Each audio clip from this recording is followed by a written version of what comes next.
niti su ti franci ušli u zemlju. To će vam svako reći i to se vidi iz konsolidirane bilance HNB-a, da ti franci nisu ušli u zemlju. To vam znači da u stvari te novce vrlo rijetko su ti novci kod nekog na računu završili. To je sve rađeno plaćanje s računa na račun, naročito kod stambenih kredita, autokredita i ostalih robnih kredita.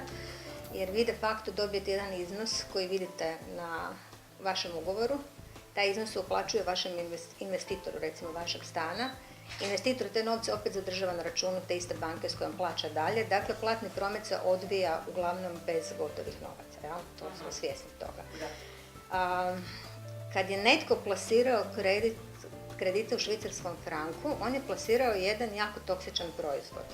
U smislu da taj proizvod, dakle svi znamo, vidi se, i čak je centralna banka Švicarske rekla da mi nemamo poziciju zaduženosti kod njih. Dakle, mi nikad nismo uzimali švicarske. Evo, moja sestra je neki dan probala primijeniti 2000 švicarskih franaka, odnosno kupiti ih, pa nisu imali.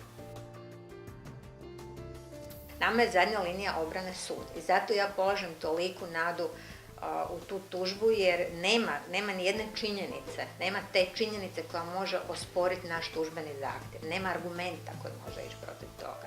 Ali je žalosno, stvarno je žalosno da regulator nije odreagirao kad su se počeli dešavati problemi sa švicarskim frankom, da poslovne banke su se ponašale krajnje amoralno, dižući kamatnu stopu u vrijeme kad raste tečaj.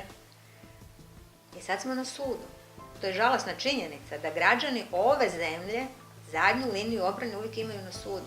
Nema tog regulatora i nema te preventive od strane države da vas zaštiti.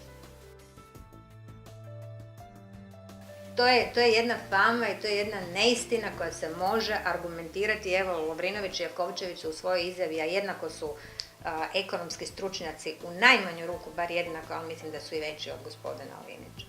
Gospodin Linić je u vašem intervjuu, sam vidjela, izjavio pa što ti ljudi hoće i ja imam leasing za auto. Osoba koja vodi javne financije, koja je u stanju javno poistovjetiti leasing automobila sa stambenim kreditom. Mislim, uopće da vam sad ne idem objašnjavati što je leasing, a što je kredit.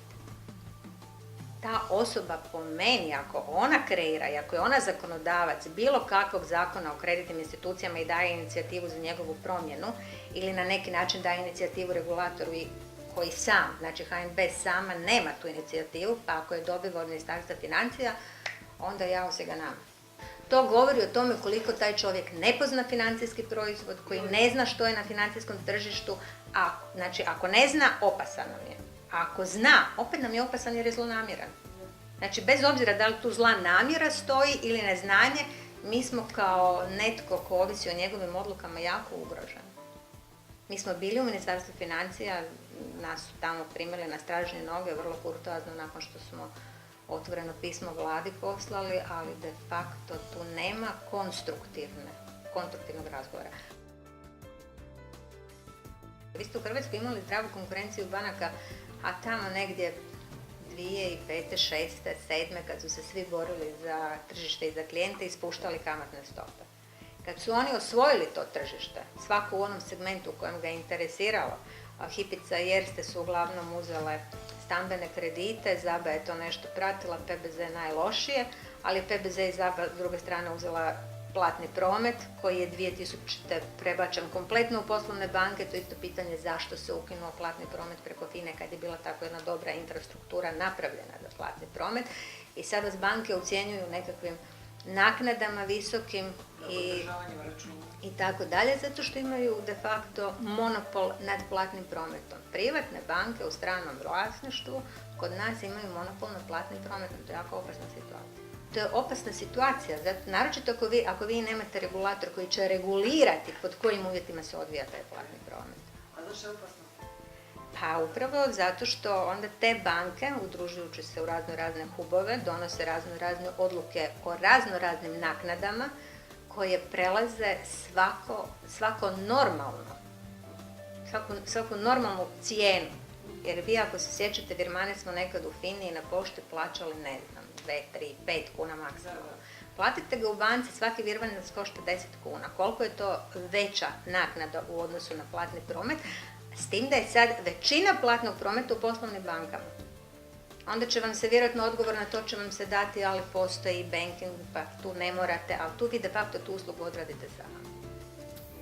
Znači, nemojmo se ponašati kao da svi ljudi znaju plaćati račune internetom i kao da ovdje nema užasno velika populacija umirovljenika koja još uvijek odlazi i plaća svoje račune. Mislim, taj cijeli dio oko tog platnog prometa je na jedan način, u najmanju ruku nespretno izveden.